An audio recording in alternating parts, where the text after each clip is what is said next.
दोस्तों, आज की इस वीडियो में हम भारत की कुछ पर्वत श्रृंखलाओं को याद करने की कोशिश करेंगे। दोस्तों, पर्वत श्रृंखलाएं भूगोल, राजनीति और जीके की दृष्टि से एक बहुत ज़रूरी टॉपिक है और इसमें से ढेर सारे प्रश्न बनते हैं। मतलब इसके अंदर इतने सारे फैक्ट हैं, इतने सारे नाम हैं कि इसमें से कई सारे प्रश्न बनते हैं जो सीधे सीधे ऑब्जेक्टिव्स के रूप में आपको देखने को मिलते हैं।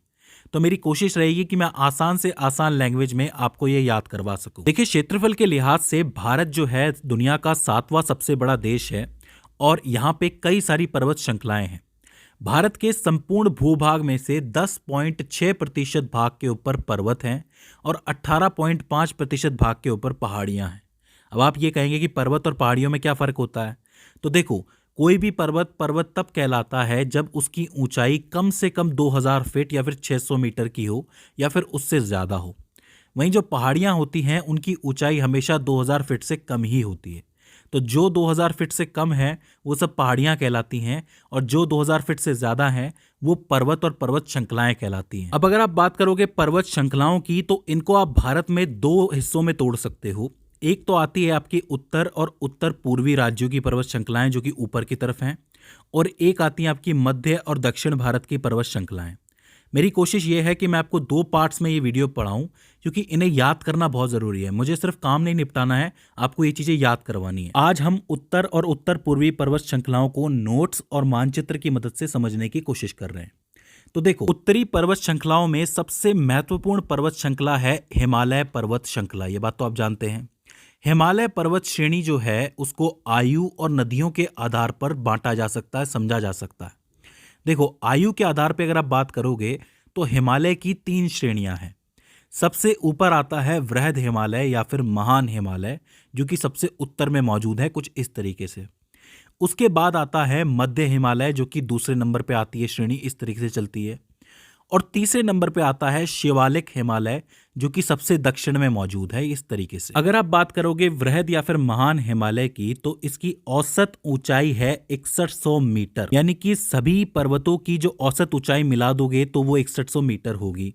और ये सबसे पुरानी पर्वत श्रेणी भी है। मतलब ये जो वृहद हिमालय है ये सबसे पुरानी है इन तीनों में से।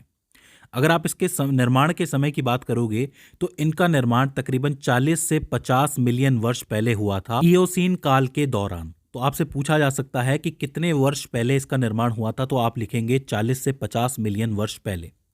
विश्व की सबसे ऊंची चोटी माउंट एवरेस्ट भी इसी पर्वत श्रृंखला का हिस्सा है। मतलब ये जो सबसे उत्तर में जो श्रृंखला है इसी में आता है माउंट एवरेस्ट। उसकी ऊंचाई कितनी है? 8848 मीटर, मतलब 8.8 किलोमीटर। ठीक है, लेकिन मैं आपको बता दूं कि नेपाल में माउंट एवरेस्ट को माउंट एवरेस्ट नहीं कहा जाता है, वहाँ उसे सागरमथा के नाम से जाना जाता है। सागरमथा एक इंपॉर्टेंट नाम है, इसके नाम से पूछ लिया जाता है कि माउंट एवरेस्ट का दूसरा नाम क्या है। लेकिन कभी कभी सवाल ये उठता है कि ये पर्वत श्रृंखलाएं बनी कैसे हैं।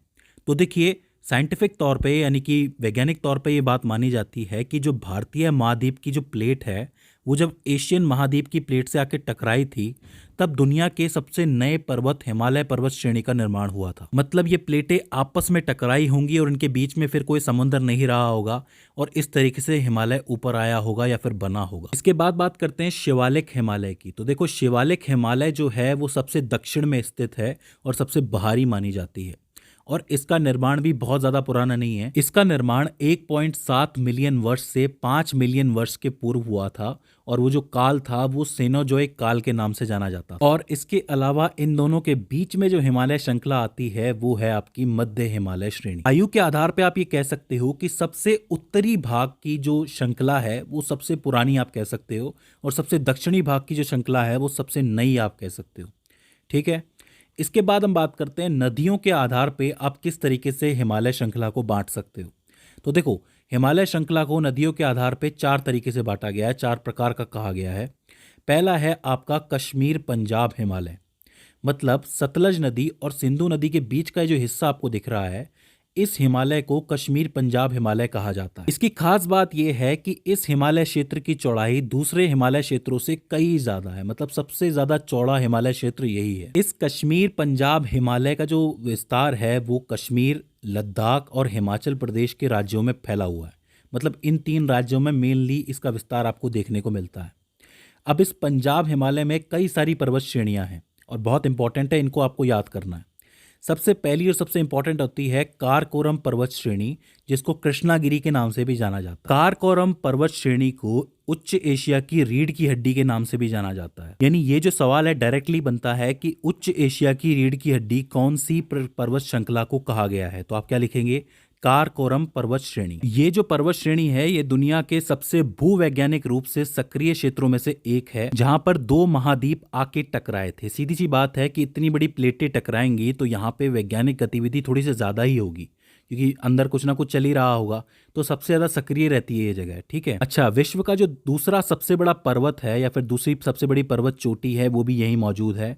उसका नाम है K2 गॉडविन ऑस्टिन, जिसकी ऊंचाई है तकरीबन 8,611 मीटर। तो आप ये कह सकते हो कि ये इंडिया की सबसे बड़ी चोटी है और विश्व की दूसरे नंबर की चोटी है, क्योंकि माउंट एवरेस्ट तो मैं नेपाल के अंदर है, जैसा कि मैं आपको बता चुका हूँ। इसके बाद दूसरी जो पर्वत श्रेणी यहाँ पर है वो है लद्दाख की पर्वत श्रेणी।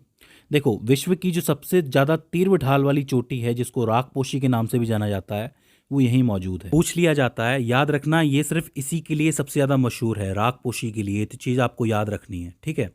इसके बाद तीसरी पर्वत श्रेणी है जास्कर पर्वत श्रेणी। इसकी खास बात यह है कि जो सिंधु नदी है वो लद्दाख और जास्कर पर्वत श्रेणी के बीच में से बहती है, मतलब बीच में से होती हुई जाती है।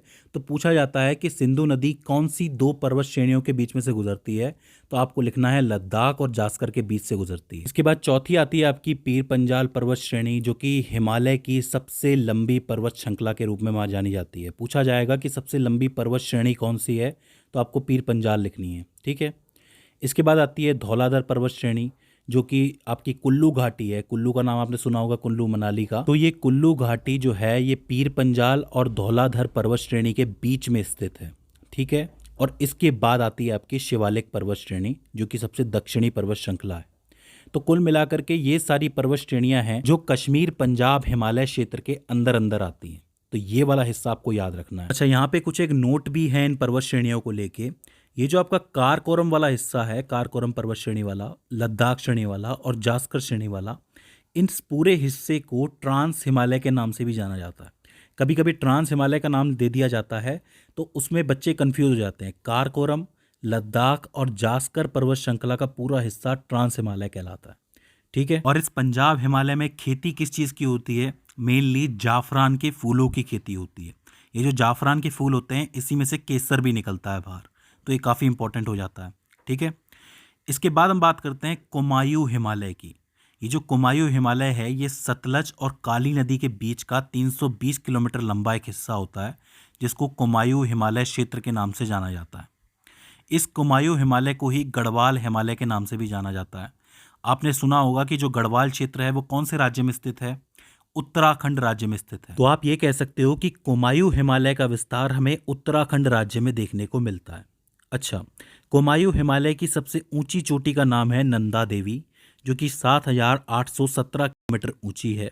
और इसी जगह पे आपको बद्रीनाथ, केदारनाथ, गंगोत्री, यमुनोत्री इसी क्षेत्र में देखने को मिलती हैं। तो अगर अब आपसे कोई कहे कि ये सब जितने भी तीर्थ धाम हैं ये कहाँ पे हैं, ये कुमायूं हिमालय क्षेत्र के अंदर पाए जाते हैं। ठीक है।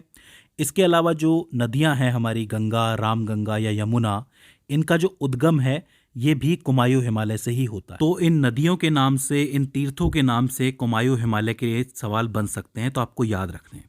ठीक है। इसके बाद आता है आपका नेपाल हिमालय, क्योंकि इसके बाद का हिस्सा नेपाल के अंदर आ जाता है। ये जो नेपाल हिमालय है ये काली नदी और तीस्ता नदी के बीच का 800 किलोमीटर का एरिया है। इस नेपाल हिमालय की सबसे ऊंची चोटी जो है वो माउंट एवरेस्ट है, 8,848 किलोमीटर। और इस हिमालय क्षेत्र में धौलगिरी, अन्नपूर्णा, मकालू, कंचनजंगा पर्वत ये सारे भी मौजूद हैं। देखिए, नाम से पूछा जाता है कि कौन कौन से पर्वत कौन कौन से क्षेत्रों में मौजूद हैं, तो ये धौलगिरी, अन्नपूर्णा के नाम से प्रश्न बनता है, तो ये आपको याद रखने। ठीक है। इसके अलावा कंचनजंगा भारत की दूसरे सबसे बड़ी चोटी है। पहली कौन सी है? मैंने आपको बताया था K2 गॉडविन ऑस्टिन है। ठीक है। तो पहली है K2 गॉडविन ऑस्टिन, दूसरी है कंचनजंगा और तीसरी है नंदा देवी। अच्छा, कंचनजंगा का जो विस्तार है वो आपको कहाँ देखने को मिलता है, कौन से राज्यों में है? एक तो सिक्किम के अंदर है और नेपाल के अंदर है। तो ये बात याद रखना है कि भारत में एक ही राज्य है जहाँ पे कंचनजंगा का विस्तार ज़्यादा है, वो है सिक्किम। ठीक है। तो ये हो जाता है आपका नेपाल हिमालय। इसके बाद आता है आपका असम हिमालय। जो असम हिमालय है वो तीस्ता नदी से शुरू होता है और ब्रह्मपुत्र नदी तक जाता है, तो ये एक बहुत बड़ा एरिया हो जाता है।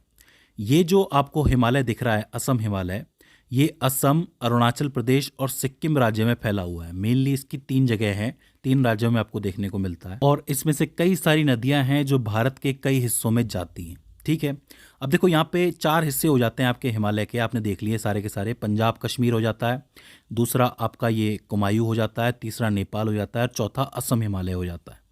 इनमें से जितनी भी नदियां बाहर आती हैं वो यहाँ के ग्लेशियर्स के पिघलने की वजह से बाहर आती हैं और इसलिए ये नदियां हमेशा चलती रहती हैं। अब चूंकि ये चलती रहती हैं इसलिए इन्हें सतत वाहिनी भी कहा जाता है। सतत वाहिनी के नाम से प्रश्न बनता है तो आपको याद रखना ये वर्ड बहुत इंपॉर्टेंट है कि ये नदियां सतत वाहिनी कहलाती हैं। अच्छा, हिमालय का जो कुल विस्तार जितने भी आपको राज्यों में देखने को मिलता है वो कौन कौन से हैं? जम्मू कश्मीर, लद्दाख, हिमाचल प्रदेश, उत्तराखंड, सिक्किम, अरुणाचल प्रदेश, असम, मेघालय, मणिपुर व नागालैंड। मतलब ये जितने भी राज्य आपको दिख रहे हैं इन सभी में आपको हिमालय का विस्तार देखने को मिलता है। तो आखिर में मैं आपको हिमालय से पूर्व से पश्चिम की तरफ जो पर्वत क्रम चल रहा है वो याद करवा देता हूँ। सबसे पहले आता है नामचा बरवा पर्वत जो कि अरुणाचल प्रदेश और तिब्बत के बॉर्डर पर स्थित है। फिर आता है कंचनजंगा पर्वत, फिर मकालू, फिर एवरेस्ट, फिर अन्नपूर्णा और फिर धौलगिरी। ये जो आपको मैंने क्रम बताया है इसको आप ज़रूर याद रखना क्योंकि इससे प्रश्न सीधे सीधे बनता है कि वो क्रम क्या है। क्रम से क्या होता है ना कि आपको दिक्कत नहीं होगी, सारी चीज़ें एक साथ में याद हो जाएंगी। तो ये आप हिमालय को अच्छी तरीके से याद रखना। हिमालय के अलावा एक पटकाई पर्वत श्रृंखला आती है जो कि भारत और म्यांमार अंतर्राष्ट्रीय सीमा पर स्थित पर्वत श्रृंखला है।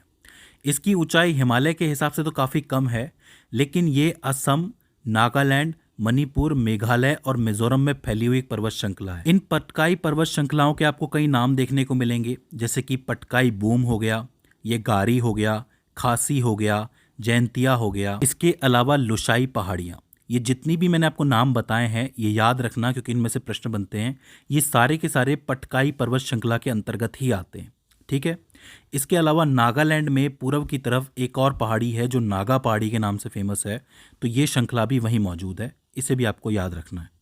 तो दोस्तों ये हो जाती हैं आपकी उत्तर और उत्तर पूर्वी पर्वत श्रृंखलाएं जो कि बहुत महत्वपूर्ण है, जिसमें से सवाल आते हैं। अब अगले पार्ट में हम मध्य और दक्षिण भारत की पर्वत श्रृंखलाओं को डिस्कस करेंगे। तो दोस्तों मुझे उम्मीद है कि ये वीडियो आपके लिए हेल्पफुल साबित रही होगी। अगर इसके बाद भी इसके अंदर आपको कोई क्वेरी आती है तो आप हमें कमेंट सेक्शन में बता सकते हैं। तो दोस्तों आज की इस वीडियो के अंदर बस इतना ही। See you in the next one.